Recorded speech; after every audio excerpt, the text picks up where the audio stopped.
Let's be honest, if your team keeps quitting, the problem isn't bad employees, it's a broken system. You're not supposed to just get lucky with good hires. You have to build the right process that attracts the right people and then keeps them around. I have hired hundreds of people across the 12 restaurants that we have, and I have made every restaurant hiring mistake and finally landed on a system that actually works. So here's exactly how to find great people, hire them right, and build a team that sticks. Step 1, define the role and the ideal candidate for that role. So before you post anything, stop and think, what do we actually need out of this person? Because you're not just hiring a cook or a server, you are hiring a solution to your problem, the problem you are looking to fill with this theoretical person. And if you don't define what success looks like in that role, you will keep hiring people who guess at what they should be doing. So write a role description that defines personality fit, i.e. who they are, not just what they do, their values, i.e. what matters to your culture, and outcomes in the sense of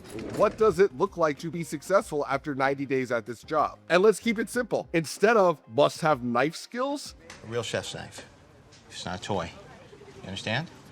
right? Ideally, you've worked in a kitchen and been around knives, but if not, are willing to learn proper knife handling skills. That says, hey, this is what we want you to know, or be super game to learn it. And then get really deep on your core values. 3 to 5 non-negotiable things that you expect out of this person that wants this job. So if one of your core values was no shortcuts, then don't hire someone who's just like, Yeah, I'll get the job done, whatever. because if they don't seem passionate about doing it the exact right way, then they're not going to be better at that later. If you value someone who is calm under pressure, then don't hire someone who demonstrates they're a drama queen in the first interaction they have with you, because they thrive on chaos. It's not going to get better. This is your time to filter those people. Step 2, post the job in the right place. Where's the right place to post the job? Wherever, if someone searches in your area that you would pop up, that's the right place. More likely than not, that's Google leading to an Indeed ad. But before we even touch that, let's start with people, i.e. referrals. Let's talk to our own employees and say, hey, do you have anyone that's just like you that would be great in this role? If you could get them here to just do an interview, I'm gonna buy you and them dinner. By honing in on the people that you already know are solid, they get the job. They know other people that theoretically would be a fit, and therefore just getting them with this little nugget of dinner gets you to talk to them. Now they might say, my brother would be perfect, but he's already got a job. But yeah, he'll do an interview. If he comes in and says, yeah, this place is much better than where I'm at right now, you just made it in to have someone that's just as great as this other great employee. You could totally do a referral fee. You could say, hey, $100 if they last 90 days. I've seen that work, but not nearly as well as just being a human and asking one person directly. Not, hey, everyone, do you have people? But going up to one person saying, you're great. I'd love to have someone just like you. Because when you make that human connection, then they're likely to go to the wall to get you more humans that connect. You want the staff to want more great staff, for that to be a benefit to themselves, to know, hey, more great people doesn't hurt me. It makes us all better and makes the shift flow. And just by getting the people to this interview gives us the true opportunity to connect with them and win them over. But that only works if we have a warm blanket approach to that interview. Not like, all right, go over there, fill out this form, and I'll get back to you. No, it has to be, hey, nice to meet you. Big handshake, look in the eyes. I appreciate it so much that you could come by and take the time. So let's jump into it, and then just be human and really vibe with them. And human resources lady. It's Pam. I'm sorry. Well, Pan. No, my name is Pam.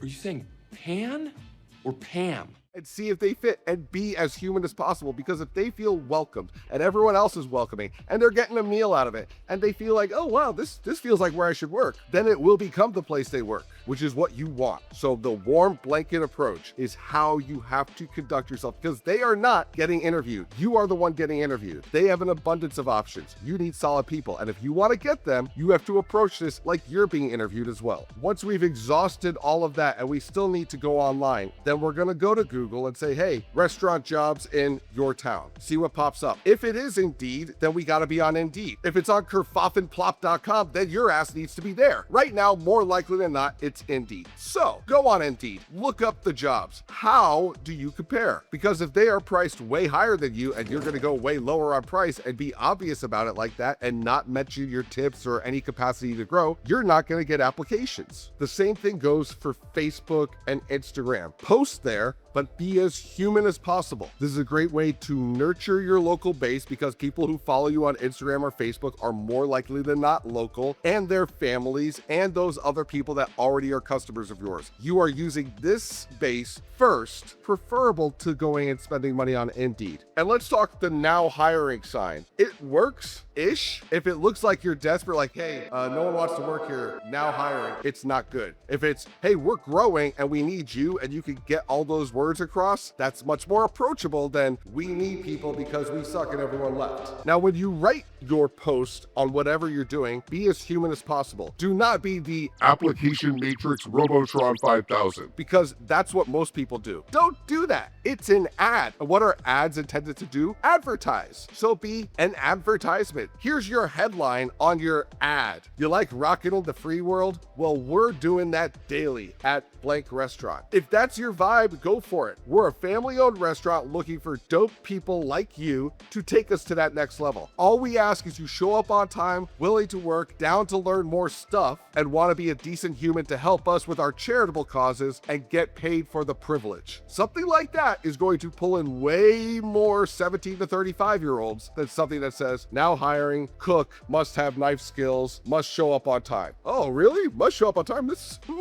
sounds like the place I should be. Of course you want them to show up on time. But by saying something fun and interesting at the top, you get a little more intrigue and that much more likely that people apply with you, which is the goal of an online ad. And if you're wondering if you should spend money on these ads, especially with Indeed, my suggestion is to post a new application often and then get with an Indeed representative if you're going to really lean in on this, if you really need a lot of people, and say, hey, what is the best approach to get at the top of the list, and then get with them and then spend some money. Yes, it will be worth it if you need about more than 4 people. Step 3, screen the interviews with intention. You don't need to interview every single person that applies. You need to interview every single real application. What I mean by that is there are so many people who are just going to click, apply, and their application doesn't mean much, and they're just applying to apply. Those people you don't really need to waste your time on. You can filter a lot of those people out with 2 simple questions. If we call you for an application, will you show up? Yes or no? And then, what do you like about our restaurant? See if they've had an experience, see what they think about it. If they can write more than 2 sentences, you know that they spent a smidge of time on this application. Now, if you do have a ton of interviews, do not kill your whole day on them. That is dumb. Have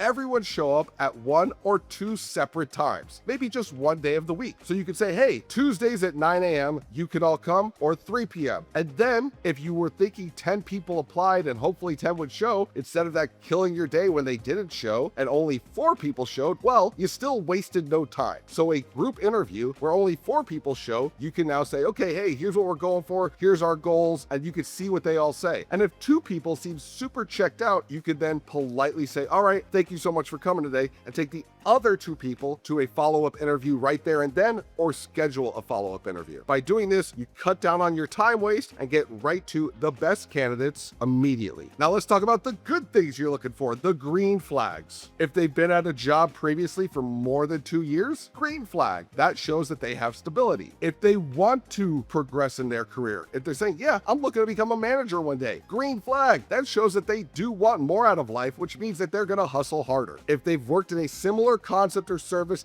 that can be a green flag if they're still open to learning. If they've worked at this place that's a competitor to yours and very locked in their ways and got fired from that place, and they're like, well, I worked that place, so I can work this place, no problem. Red flag. If they say, oh yeah, I've worked in this type of industry for a while and I love it, green flag. And then obviously a red flag is they've job hopped 3 to 6 months and they're always at a new place. If they have massive gaps that they can't explain, they were working then, they just don't want you to call them. And if they're putting in big fancy titles all over the place, like, oh, I was executive management of food development at blank place, and you're like, you're 23 and worked there 4 months, typically red flag. You'll see patterns of who is legit and who is not legit over time. And then you will also get references. And when you get a reference, call them. And when you call that reference, especially if it's a corporate job, they are not going to tell you anything. You're going to say, hey, we have Joe Schmo who worked this place from March of 2022 till December of 2022. And then he left. Can you tell us about them? We could just confirm those dates. We cannot tell you anything else. Can I level with you? I'm like a real dude. I live in your town and I go to that restaurant too. I dig you guys. I'm not going to hold it against you. Can you just level with me? Was he good?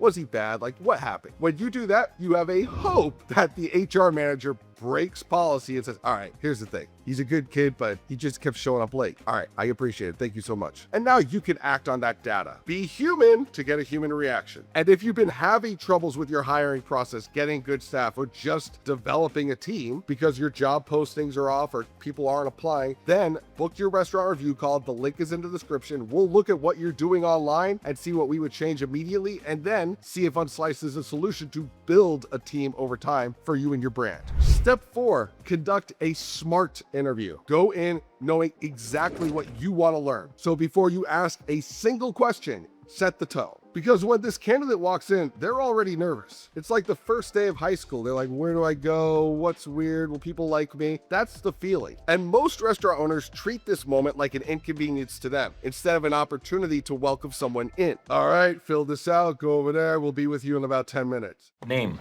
Dwight Schrute. Thank you, Mr. Snoot.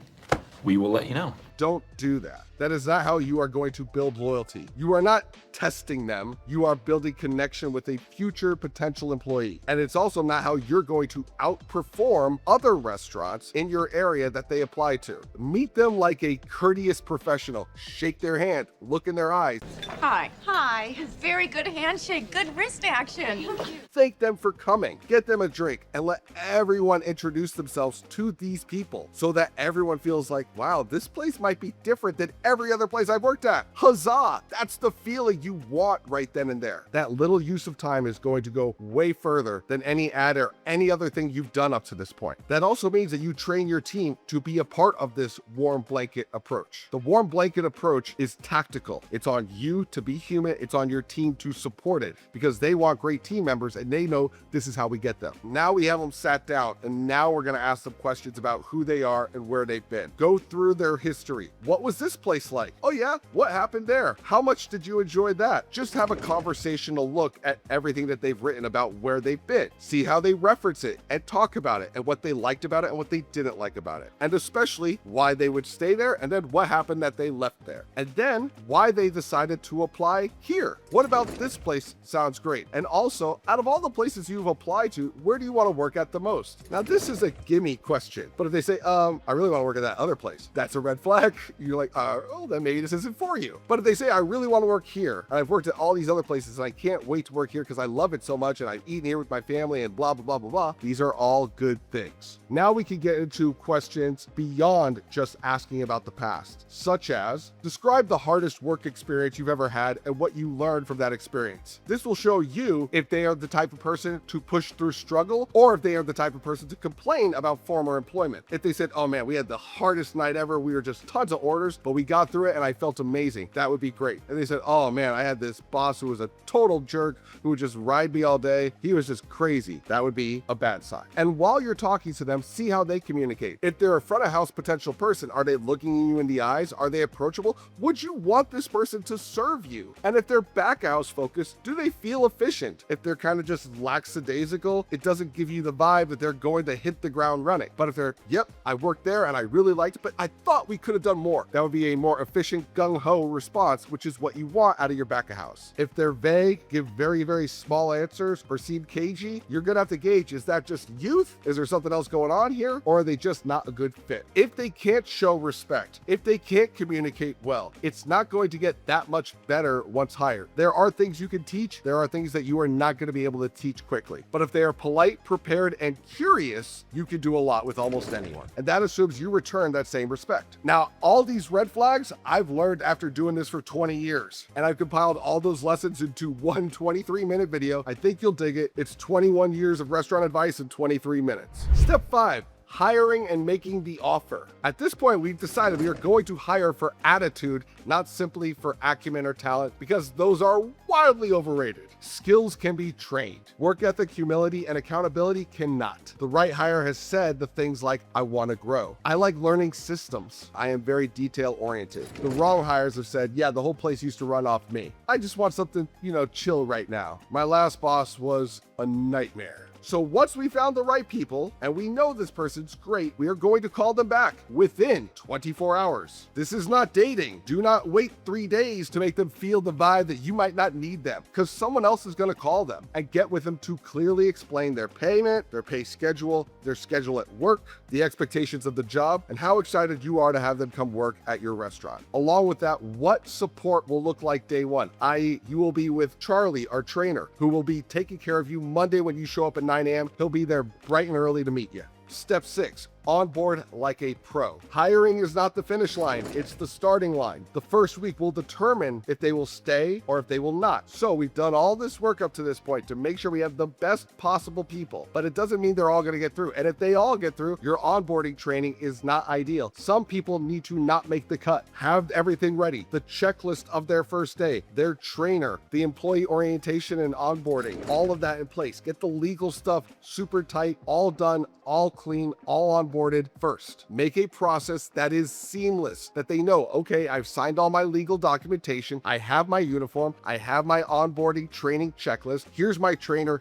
here's the expectations of the day, game on. And it's obvious. That's where true communication comes in. Not only with this trainee, but also with the trainer. Does the trainer know that they have a new trainee, who this trainee is, their backstory? Because all of that leads up to this moment. You as the owner or as potentially the trainer has to ensure this occurs, and then check in with this trainer and the trainee multiple times during the week to see, hey, how's it going with them? Are they doing great? How are they liking it? And you should have already trained the trainer to know how to do it the way you want, to not only show them how things should be done, but also have a finite, at least 5-day book training to in detail show how to make everything, how to approach every situation. And if it has videos also, it's going to make reinforcement of your message that much more clear, that much more streamlined, and you having that much better of a new employee. Because that first shift sets the tone. If they feel lost or ignored, you have cut their loyalty in half. By the way, I made a video on strategies to keep your turnover low and your employees happy. Go check it out after this one. Listen, hiring the right team requires one thing, just one, a system. And once you build it right, your restaurant starts running smoother and smoother with more profit. Your stress will drop,